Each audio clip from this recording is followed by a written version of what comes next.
uma linha de pensamento e falar tudo que a doutrina espírita já fez e está fazendo pela humanidade. Ainda há pouco nós conversávamos aqui que a doutrina espírita precisa ser divulgada. Então, observe que as coisas acontecem no tempo certo. Nada acontece fora do seu eixo, nada acontece por acaso, ou não vai lá e bora para fazer. Não é bem assim que as coisas funcionam. Então, as coisas estão acontecendo a seu turno, as coisas estão acontecendo no seu momento certo, e observe que é chegado o momento da doutrina espírita. Penso que de agora por diante, o nosso movimento espírita vem ganhando cada vez mais força a nível nacional e a nível internacional também, graças aos nossos grandes oradores aí nacionais, como Haroldo Dutra, Rossandro, e Paulo, que foi o primeiro pioneiro, a divulgar a doutrina espírita mundo afora. Mas me permitam fazer um parênteses para começar esse tema. Não foi fácil para o Hipólito Leão Denizar e Ivail modificar essa doutrina e trazer para nós. Não foi muito fácil. Para ele foi um tanto difícil, causou algumas vezes incertezas. Naquele ano de 1857, o professor Ivail, ele tinha em suas mãos o primeiro exemplar da primeira obra da codificação, que foi o Livro dos Espíritos. E isso gerou um impacto muito grande, porque antes de codificar propriamente dito, editar o livro, colocar o livro em edição, ir para a impressão o livro, o professor Ivail, ele não tinha o nome de Allan Kardec. Primeiramente, o nome de Allan Kardec é um codinome. Então ele chega para o seu grande amigo, que era o senhor Dantin, chega para o senhor Dantin e mostra a ele essa grande obra que é o Livro dos Espíritos. Apresenta ao senhor Dantin, foi o primeiro a pegar o livro, começar a folhear, e viu algo interessante naquele momento, porque ele percebeu também que naquela época havia muitas obras espíritas. O nome não era este, mas era espiritualista, né?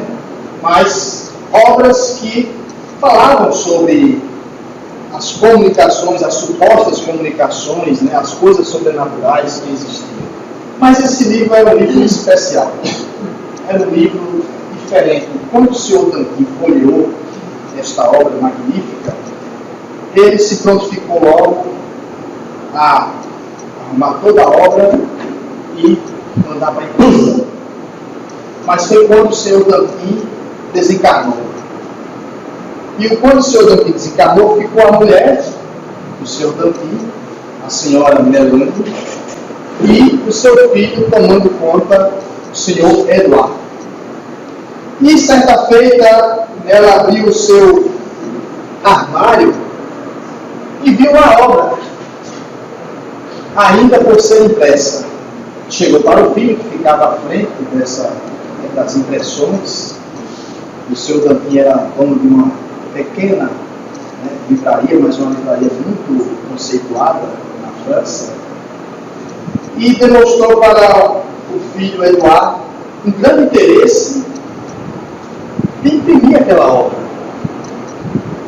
Ele disse: mas minha mãe, tem tantas obras aí que caíram no descrédito. Essa não será mais uma obra? Tantos charlatões que estão aí vendendo obras. Meu filho, essa obra tem algo especial. Primeiro, pegue a obra e leia. E ele leu e ficou fascinado, assim como o pai e a mãe. Ficou fascinado pela obra e naquele mesmo dia que ele terminou de ler a obra, só folheou dizer, ele nem leu a obra, só folheou a obra. Ele mandou um bilhete de um jeito gentíssimo para que a obra fosse impressa naquele momento. E o local da impressão, a editora, ficava a 30 quilômetros. Ele chamou uma carroça e tal, mandou a obra, e foi muito rápido tudo. Imprimiu alguns exemplares, os exemplares chegaram, e a primeira coisa que a senhora Melanie fez foi pegar 2 exemplares e mandou para o professor Ribeiro. O professor Ribeiro estava na sua casa quando recebeu 2 exemplares, estava com a sua esposa, Amélie, né? Então, eles choraram juntos, se abraçaram, selando ali um novo momento para a humanidade. E essa obra era a primeira edição, e ela não tinha as mesmas quantidades de perguntas e respostas que tem hoje. Só nas próximas edições ela vai sofrer uma alteração. Na primeira edição ela tinha 500 e alguma coisa, e depois chegando em 1019 perguntas e respostas. E o Hipólito Leonizado, o professor Rivaio, que era um homem muito conceituado, ele não mede esforços para ir até a livraria do senhor Cantino, para agradecer pessoalmente a senhora Melanie. Sai da sua casa com muita pressa, passando nas ruas, né, da velha Paris, passando pelos boulevards. Então, quando chega lá, ele pessoalmente abraça a senhora Melanie, agradecendo aquele momento maravilhoso. E quando ele está ali, entre algumas pessoas importantes também, porque ela havia pegado um exemplar e colocado na vitrine, no Livro dos Espíritos. E, por coincidência não, entra uma escritora de nome chamado Jorge Sand. E ela ficou impactada com a obra, porque pegou a obra, começou a folhear e pediu 2 exemplares. Eu gostaria que a senhora me vendesse 2 exemplares. E ela vende 2 exemplares para a escritora. E a escritora diz: eu vou dar a um amigo meu, que nós conhecemos.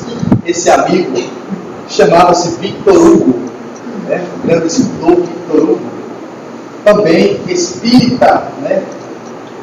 E uma outra obra eu vou escolher para dar um amigo.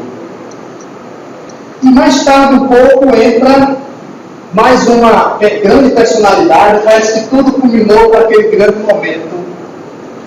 E entra mais uma personalidade importantíssima no meio espírita, que foi Camille Flammarion.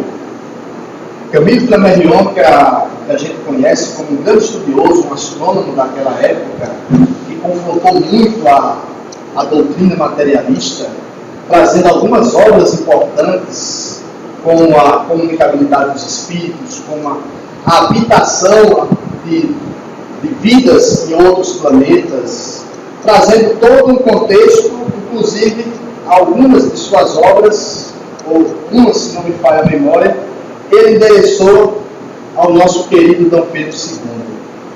Dom Pedro ficou fascinado com aquela obra, né?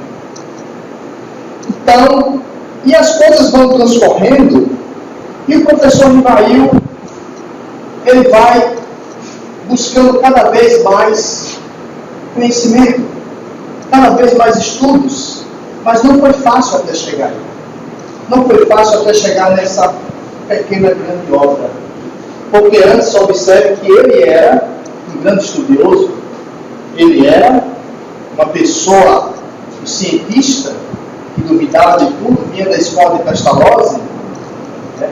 Então, para ele desconfiar de tudo, só bastava algo ficar pairando no ar e não oferecesse tanto crédito assim a ele. E assim foi o que aconteceu antes da codificação da doutrina espírita. Porque naquele grande momento, né, das mesas girantes que aconteceu na França e em várias partes do mundo, mas em 1855, mas ele já tinha contato, né, com essas questões desde 1852, e ele foi convidado para assistir uma dessas sessões de mesas girantes, que ele não tinha muita crença, mas quando ele tem o primeiro contato com as mesas, claro que responderam algumas questões frívolas, muitas vezes. Ele disse, mas como ele era um magnetizador há 20 anos, ele dizia, não, mas sair o magnetismo faz. Então, eu não posso dizer que uma mesa que não tem cérebro e não tem dedos, possa existir aí, possa ser algo inteligente. Então, eu fico aguardando. E ele foi aguardando e não parou por ali.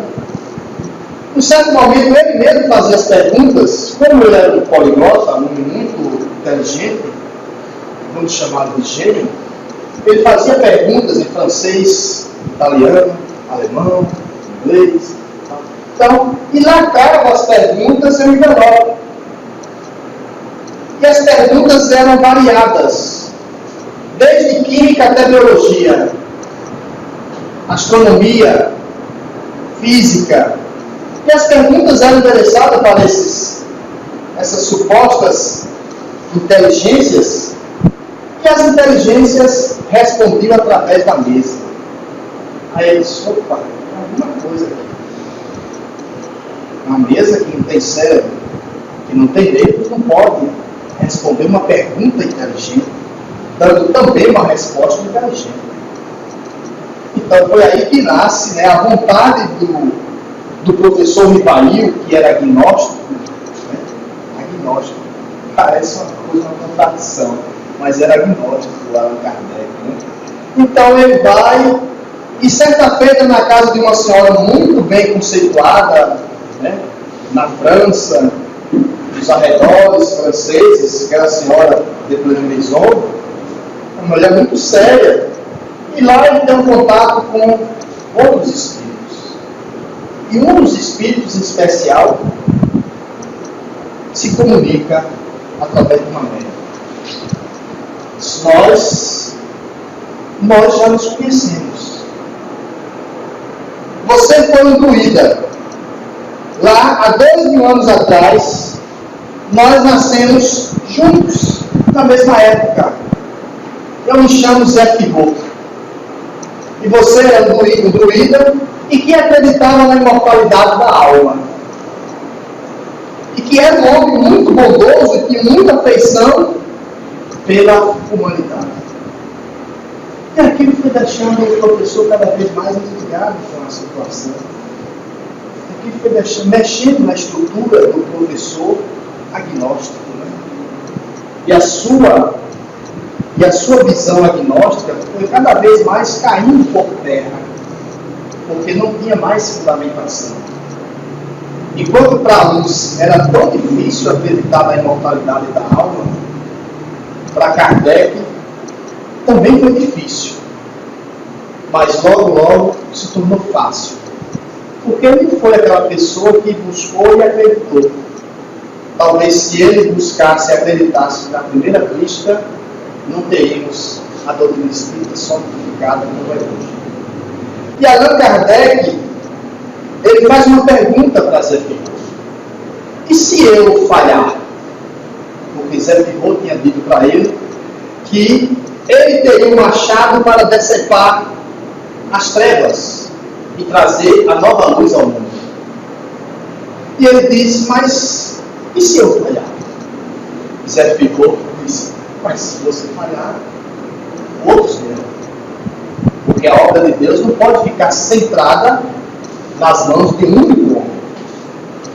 Então isso baixou um pouco a bola também do professor Rivail, porque ele não era o único.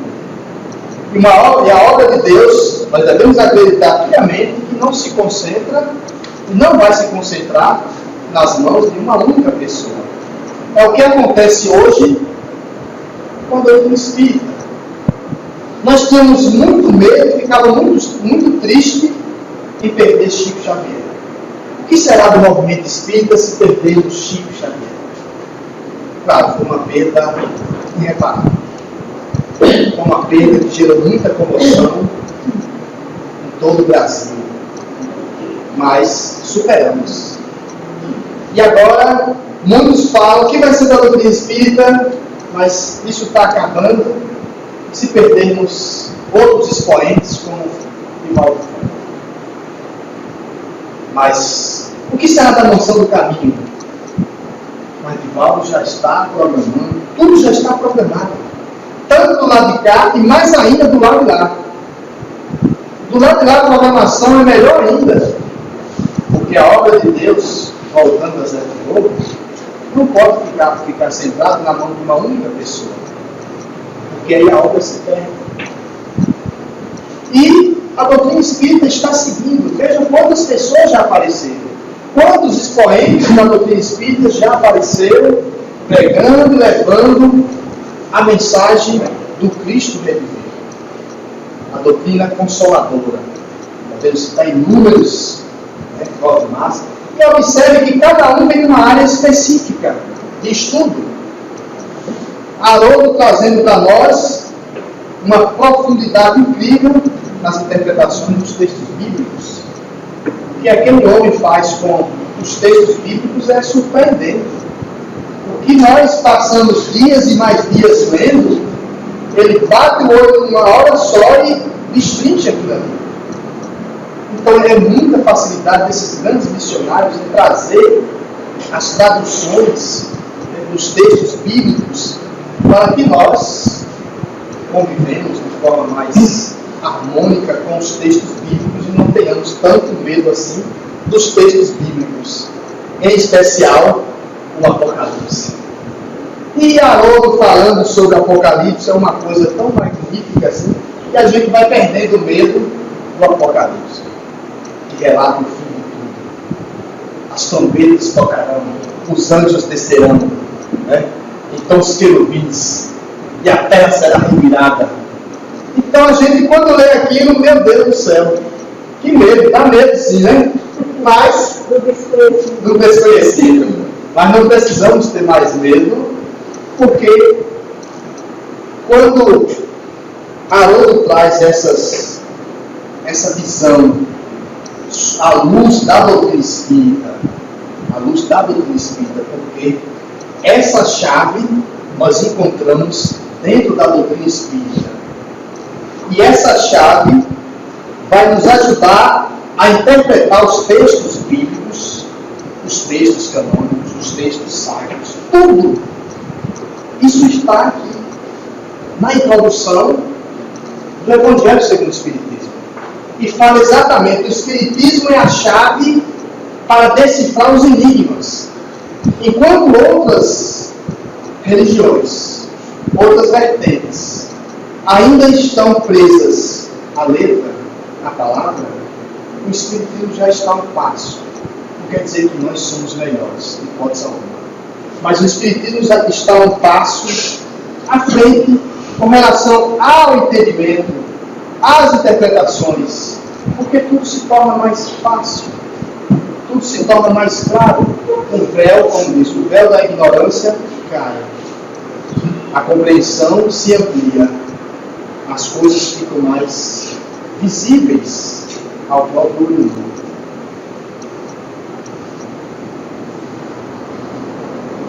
Lá em Eclesiastes, observe que nós estamos falando de Velho Testamento. Velho Testamento. Olhem a obra de Deus, como ela funciona. Imagine só, uma coisa que há mais de 3.000 anos atrás, pessoas que nós dizemos, não, eles são primitivos. Há 3.000 anos atrás, são pessoas primitivas, mas Deus, a espiritualidade, nunca parou de mandar os seus mensageiros. Desde o início dos tempos. Nunca parou de mandar aqueles que viessem trazer a luz, o conforto. Mesmo que para hoje nós não vejamos as colocações, as visões, o entendimento de Moisés como algo mais sublime assim. Mas para a época foi absolutamente necessário. Como aquelas, a parábola, dos 10 mandamentos foi necessário. O Velho Testamento foi necessário. porque precisava ser pregado naquela época. É o que Haroldo vem dizer para nós. Nós temos que, ao pegar o texto bíblico, analisar não o contexto atual, mas analisar o contexto da época.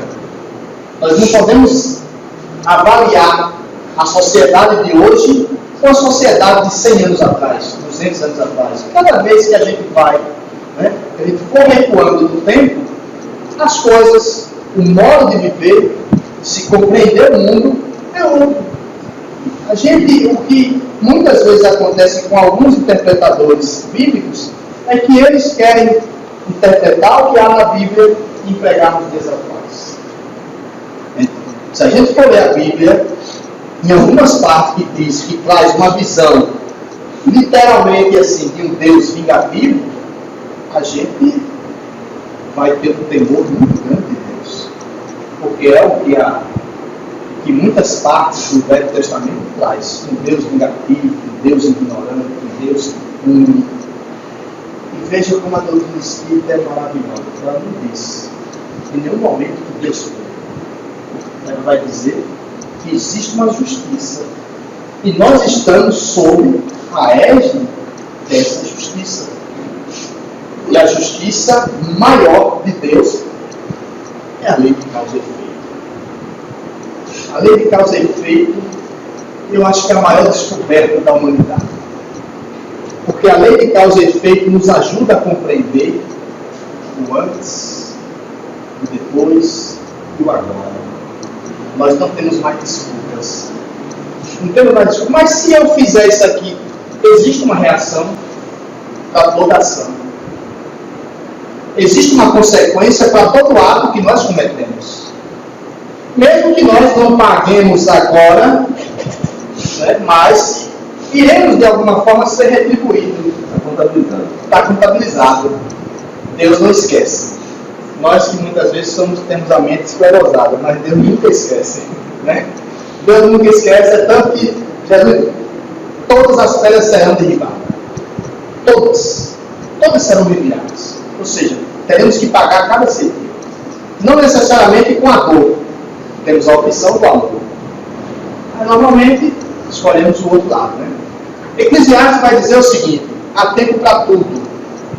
Há tempo de crescer, de nascer, há tempo de morrer, há tempo de plantar, há tempo de colher. Então, isso é um trecho que ele vai se aprofundando e vai dizendo, acho que todo mundo já ouviu isso, é muito longo, e pegando essa afirmativa de Eclesiastes, nós vamos dizer que a humanidade não dá saltos. A humanidade não funciona da forma que nós queremos. O nosso tempo não é o tempo de Deus. Se fosse o nosso tempo, se o nosso tempo fosse colocado em prática, as coisas para nós aconteceriam toda hora. Ou as coisas não aconteceriam como estão acontecendo. Só que Deus não enxerga dessa forma. A visão de Deus é mais ampliada. Infinitamente ampliada. A visão de Deus. O que é ruim para uma pessoa pode ser uma maravilha para Deus. E o melhor para nós. Ainda esses dias, semana passada, o meu pátio evangélico, todas as semanas, na casa da minha mãe, e para mim isso é uma alegria muito grande, porque minha mãe é muito católica, meu pai também era católico, não consegui isso na época do meu pai, mas com a minha mãe, eu consegui, pode minha mãe, não quero forçar a senhora não, mas pode, eu posso vir aqui falar de Deus, do Evangelho de Jesus, pode, não é assim, pode, tá bom, então, vamos lá. E meus irmãos, uma parte já conhece a doutrina espírita, e eu me sinto muito alegre, porque de alguma forma eu influenciei tudo isso, então, isso é a doutrina espírita transformando as pessoas aos poucos, Então, e lá discutimos, sobre essas questões do entendimento, e falamos, citamos um exemplo em particular sobre uma tia minha. Dizia, mas minha mãe, a minha tia, que é a sua irmã, ela não sofre por acaso. Ela não está passando o que está passando, não que nós devemos ser indiferentes com ela, não pode ser. Nós compadecemos com a situação dela, compadecemos, claro. Porque a minha tia foi tendo um processo de AVC degenerativo. Imagine só o que pode acontecer com qualquer um de nós. Qualquer um de nós. Hoje estamos aqui sentados, daqui a uma hora podemos sofrer um AVC, perder todos os movimentos, ou então perder os movimentos paulatinamente. Foi o que aconteceu com minha tia. Certa feita, quando acordou, perdeu o movimento facial. Metade da face. Outro dia, quando acordou, perdeu todo o movimento facial, a sensibilidade. Outro dia, perdeu o movimento de uma mão. Imagine só, a pessoa alegre, que ela era uma pessoa alegre. Todas as irmãs da minha mãe, ela era mais alegre. Sempre quando chegava, contagiava todo mundo. Depois, acordou outro dia, perdeu o movimento do braço, da perna. Deixa eu parar por aí, pelo menos ela está falando, né? Agora. Outro dia, perdeu o movimento das pernas, ficando paralisado. Mas que Deus é esse? Que Deus cruel. A pessoa ingrata, a primeira palavra, a primeira frase que vai vir na mente é só: que Deus cruel. Outro dia, ela perdeu a fala. E outro dia, ela perdeu todo o movimento do corpo. Todo, mas todo. Hoje, ela não consegue nem mexer, mal consegue mexer os olhos para lá e para cá assim. Mal consegue. Exatamente. E hoje, ela mal consegue comer. Come coisa muito líquida, com a ajuda da filha, fazendo o movimento que ela antes fazia da boca, de mastigação. Eu fui colocando isso para minha mãe. Minha mãe, Deus não é injusto. Eu não sei que Deus é injusto. Só que ela não compreende o porquê dessas coisas acontecerem. E hoje ela, quando senta na mesa ali, minha mãe já tem quase 80 anos. Quando ela senta na mesa ali, quando eu fico falando, ela dá um papitezinho, aí tem dia que ela pega uma oraçãozinha lá que ela faz, né? Olha, leia essa aí hoje. Leia essa aí hoje. Aí eu vou lá e leio, né? Então, irmão meu, leio. Então, hoje eu posso dizer que foi a doutrina espírita que trouxe esse conforto para ela, até para entender essas questões e a questão também dos encargos do meu pai. Então, a doutrina espírita é isso. Se não for consolação, não é doutrina espírita. A doutrina espírita é essa doutrina trazida pelo professor Ivaí, que mudou o nome, para não confundir-se com o professor renomado de Paris. Imagina um homem no pleno gozo das suas faculdades, no pleno gozo do seu reconhecimento nacional da França, um homem que já tinha escrito livros, né? 23 livros que ia desde a aritmética até a gramática. Então, muito conceituado. Um homem que aos 12 anos substituía Pestalozzi. Então, para ele, largar tudo, eu me lembro agora de Jesus, dela aqui na mente, larga tudo e me segue, foi o que Kardec fez. Esse é o verdadeiro orgulho. Lembra do rico lá? O rico que vai atrás de Jesus: Senhor, o que posso fazer para entrar no reino dos céus? Larga tudo e segue. Mas o rico pensou que era para vender tudo e largar tudo mesmo. Mas o largar que Jesus fala é desapegar. Desapegar tudo e continuar seguindo Cristo. Esse é o largar. Porque seria até uma responsabilidade nossa, tendo uma vida abastada, empregando várias pessoas, ajudando outras, e pegasse tudo e largasse. Minha responsabilidade, tem que responder por isso também. Então, veja que as coisas de Deus não é bem assim como a gente pensa ou quer que seja.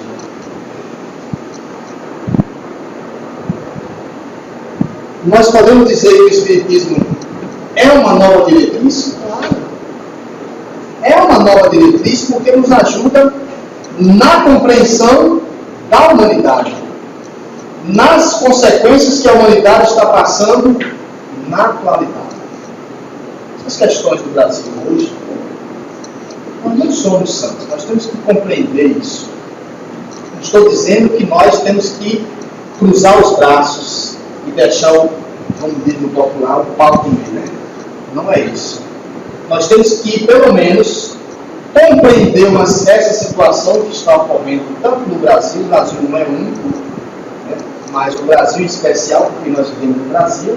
Então, a situação atual do Brasil é uma situação calamitosa, é uma situação ruim, não é boa. Mas eu tenho certeza absoluta que a espiritualidade está tentando e não está medindo forças para que não ocorra algo pior no Brasil. Observe que algumas leis estão querendo voltar à tona. Como, por exemplo, a lei do armamento. Voltar à tona. Seria um retrocesso muito grande. Por mais que a gente veja vários assassinatos, vários crimes, a solução não é a morte. A solução não é a da arma. Porque já foi provado por A mais B que a solução é a pacificação, é o desarmamento. E aí eu me recorro à vida do próprio Gandhi. Gandhi é o maior exemplo para nós, na nossa época. Porque o maior de todos é Jesus. Jesus venceu o mundo sem violência. Jesus não precisou levantar uma única voz mais alta assim que intimidasse. Pelo contrário, a voz de Jesus sensibilizava até o detrator. A voz de Jesus tocava na alma até dos criminosos. Veja o que Dimas diz para Jesus. Enquanto o outro, ao lado, dizia, mas não consegue nem se salvar? Como é que vai nos salvar? E Dimas, que viveu junto com Jesus, quando era criança, mas Dimas, nesse convívio com Jesus, Dimas era de um lado e Jesus era do outro. O Yashua, né? Yashua, como Jesus se chamava. E Dimas, certa feita, vez e outra, era pego furtando algumas coisas.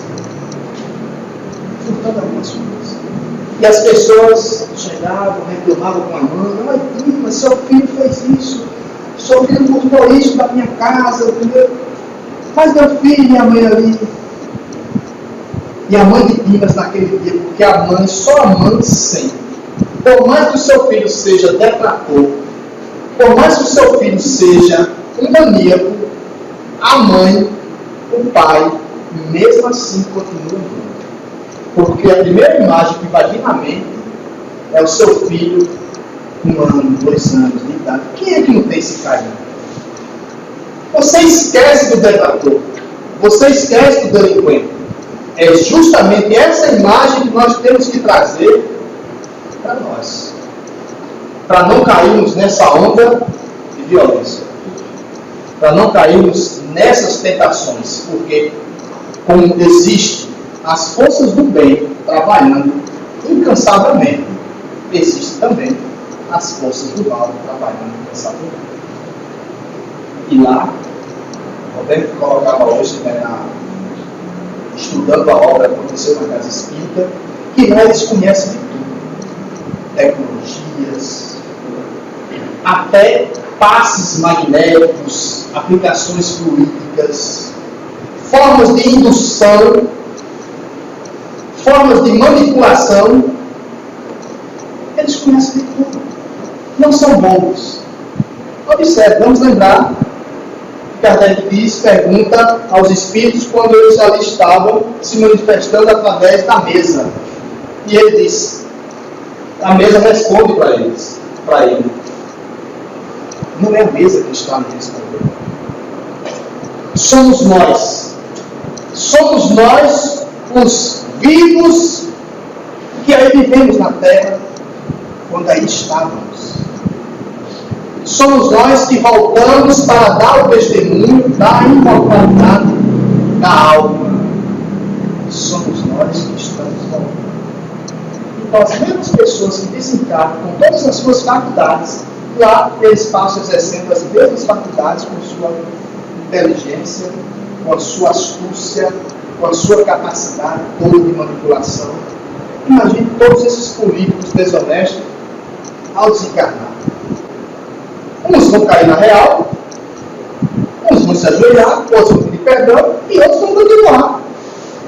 Vão continuar com a mesma prática. Mas eles são bem-aventurados. Então, a espiritualidade maior, elas não querem ter um retrocesso no Brasil, no mundo, pode ser. A lei de aborto, querem colocar.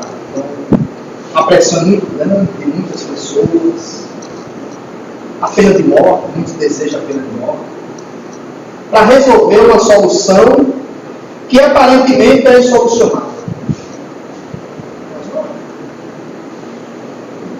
Toda situação ela é passível de solução. Toda. Nós só precisamos ter um pouquinho mais de paciência para entender o tempo de Deus. O tempo de Deus, novamente repito, não é o nosso tempo. O que para a gente nós fizemos um projeto que acontecesse tal coisa daqui a 10 anos, para Deus não vai acontecer em 10 anos. Para Deus talvez só aconteça daqui a 2 séculos, 3 séculos.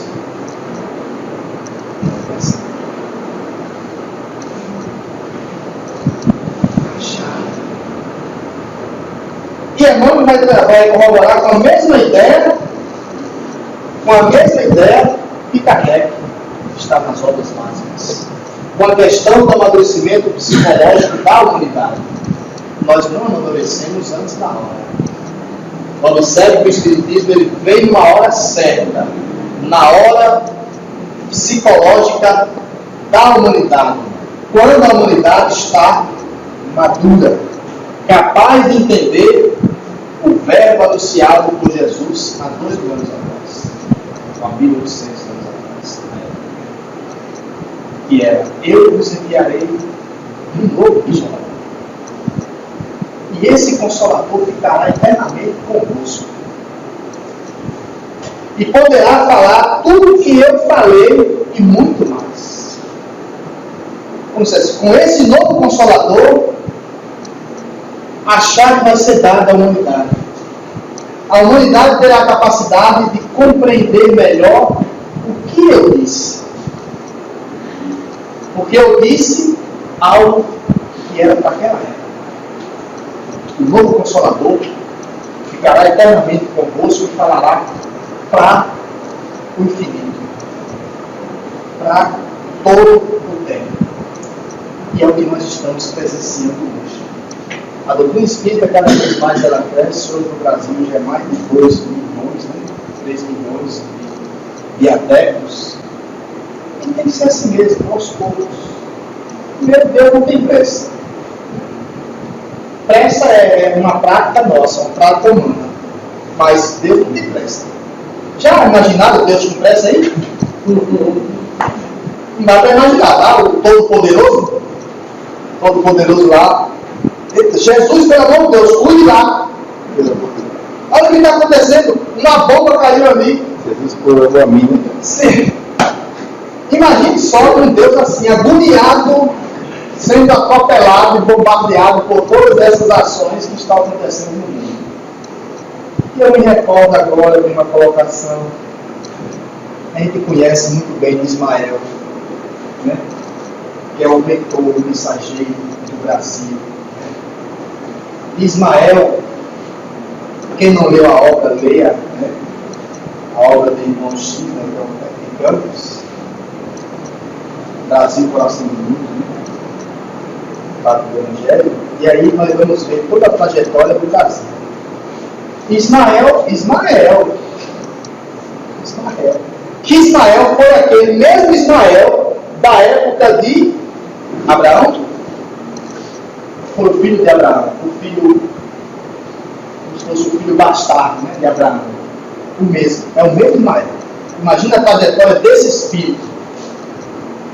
E Abraão, se não me falha a memória, aí alguém me recorda aí, eu penso que é mais de 2.000 anos antes do próprio Cristo. Não é isso mesmo? É o que traz o povo da Babilônia. Exatamente, Abraão. 2.000 anos antes de Cristo. Ismael é aquele mesmo Ismael que vem na sua trajetória para servir como mensageiro do Brasil, escolhido para ser o mentor, o protetor do chamado pai dos hebreus. O pai dos hebreus. Então, e ele chega agoniado para Jesus. Ele pede uma reunião para Jesus.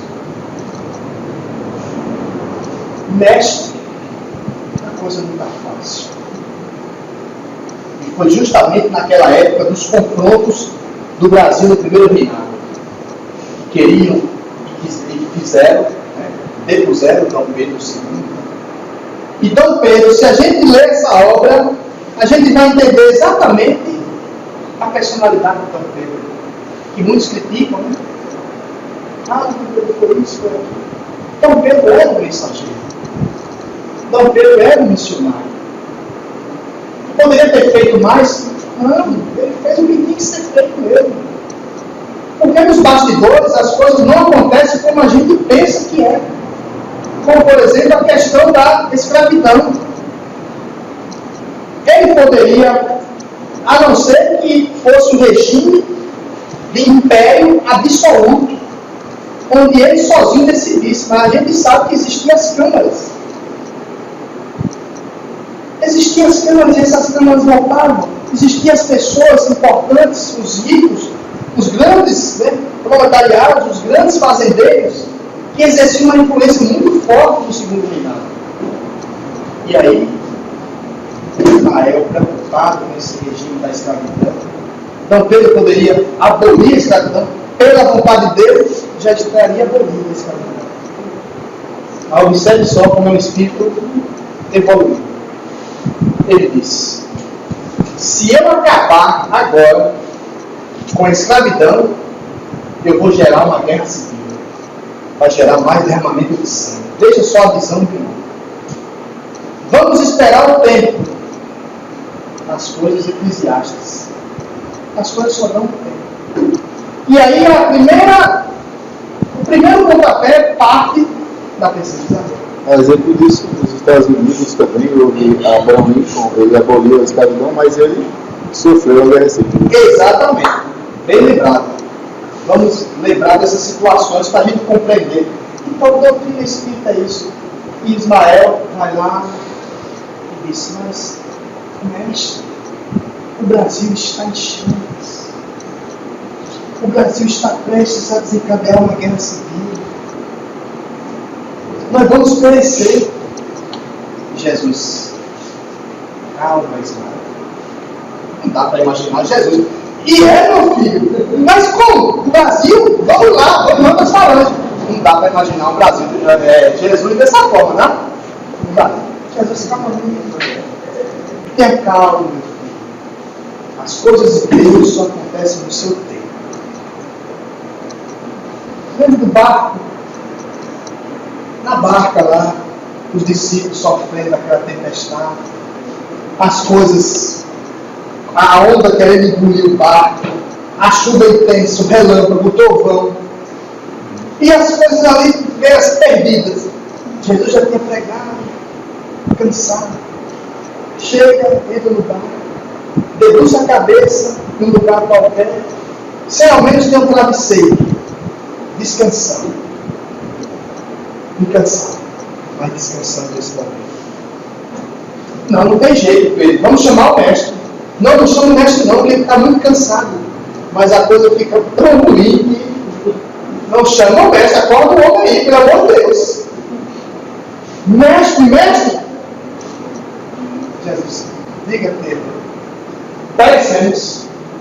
Vamos morrer. onda está se comportando como se fosse um grande titã. Vai nos engolir, vai matar todos. Calma. Jesus se levanta, vai até a borda do barco e com a sua voz serena, ele ordena que os ventos se acalmem, que a onda se apazie, que os trovões diminuam o seu barulho. Esse é Jesus. Será que Jesus não tinha força para fazer isso? Jesus era e é, e continuará sendo o mensageiro maior da terra, aquele que formou a nossa belíssima terra. Ele, como um homem que foi o co-criador do planeta, não teria uma força sobre aquela natureza que ele mesmo criou, ou co-criou, porque só cria Deus. E esse é Jesus, cara. Quando foi açoitado o tempo todo, arco-íris o tempo todo, você não vê Jesus. Você não vê Jesus dizendo, não, peraí, não é bem assim. Você não vê Jesus. Jesus, cara. Lembra da moeda? Rabinos estão aqui nos abusando. Estão nos abusando. Isso é uma pegadinha, né? Estão nos abusando, cobrando impostos absurdos. Que diz que nós façamos? Nisso se acertam os doutores da lei, alguns soldados romanos assim, muito estrategicamente, tudo armado, porque só eu dizer que não pague o imposto a César, porque ele realmente está absurdo. Só eu dizer que Jesus iria preso ali e era a crucificação, porque era um atentado ao Império Romano. Jesus, tem uma moeda aí?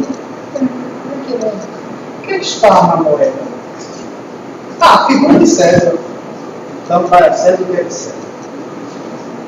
Dando uma lição. Não é só isso não, né? A gente sabe que todas as palavras de Jesus têm uma lição por trás. Não é só, olha, dá a moeda a César. Tem uma imagem de César aí, dá a César. Não. O desapego. Essas são as importâncias que nós damos às coisas da vida. Porque a vida passa, as coisas ficam. Outros herdeiros tomarão conta. E nem sempre tomarão conta como nós gostaríamos que fosse tomado. E se nós estivermos tão apegados, de lá mesmo, ou de lá, né? ou de lá, não importa. Não existe lugar circunscrito para céu e para inferno, para a zona umbralina, não existe. Mas de onde nós estivermos, se estivermos apegados, reclamaremos a posse daquilo aos nossos próprios herdeiros. Aos nossos próprios herdeiros. Então, dai a César aquilo que é de César. Nos livremos das coisas materiais. Deixemos que as coisas materiais dão o seu curso natural. Então, o tempo está correndo. Eu não vou dar tempo mais para passar nada. Eu vou passar um vídeo para a gente ir com esse vídeo na mente e lembrando de Jesus.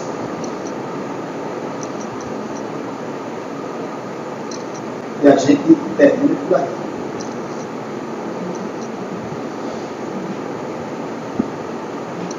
Então,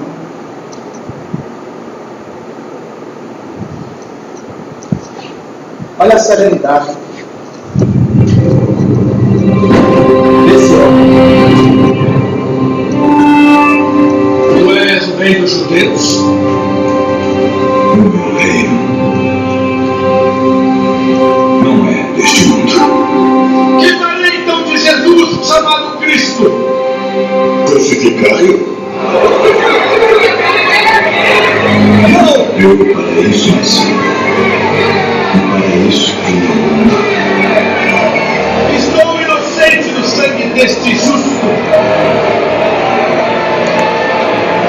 Considerai isso. Pai, é chegada a hora.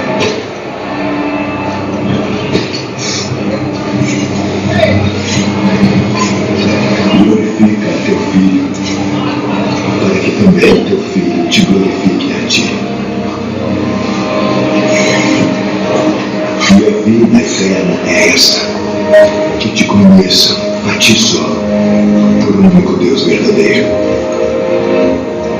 por Jesus Cristo, a quem enviaste.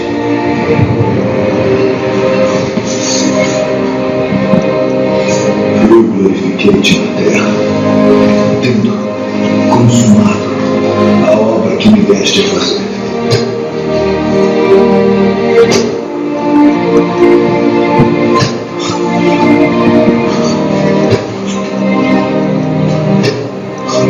E agora glorifica-me tu, ó Pai, junto de ti mesmo, com aquela glória que tinha contigo antes que o mundo existisse. Pai, perdoa-lhes porque não sabem o que fazem. Salvou os outros, e a si mesmo não pode salvar. Ser o rei de Israel, desde agora da cruz, e creemos. Confio em Deus, livre-o agora, se o ama, porque disse: sou filho de Deus.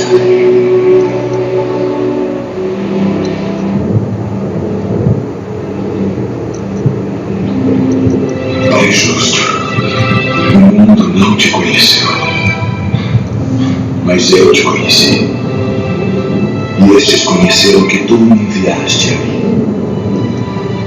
Mulher, eis aí o teu filho. Eis a tua mãe.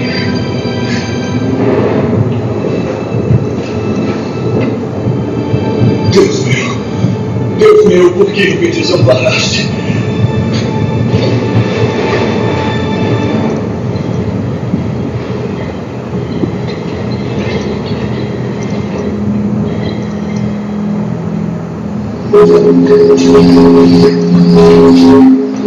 Por isto, Pai, me ama, porque dou a minha vida para torná-la do mal.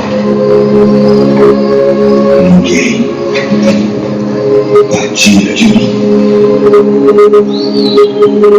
mas eu de mim mesmo a dou.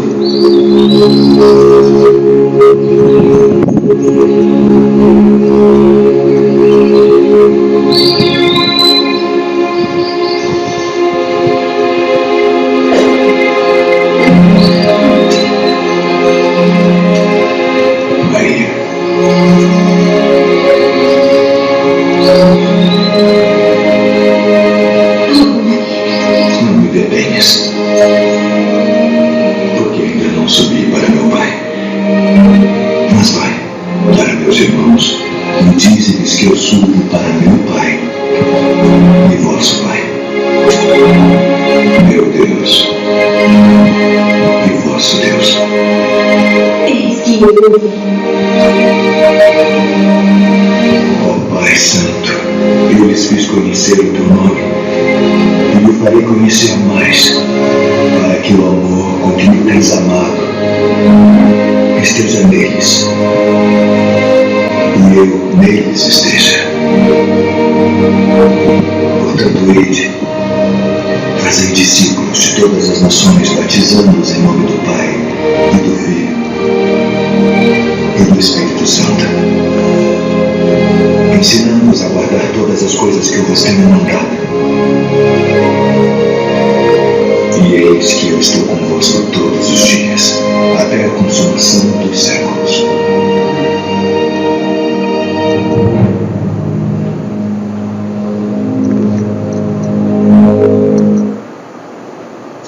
E eis que eu estou convosco até a consumação dos séculos. Esses séculos é justamente a evolução da humanidade.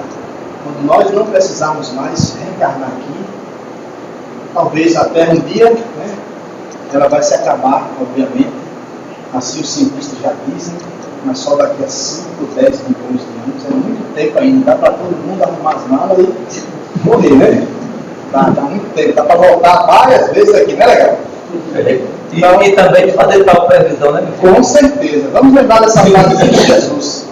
Foi para isso que eu vim. Então, que a vinda de Jesus não se faça à toa.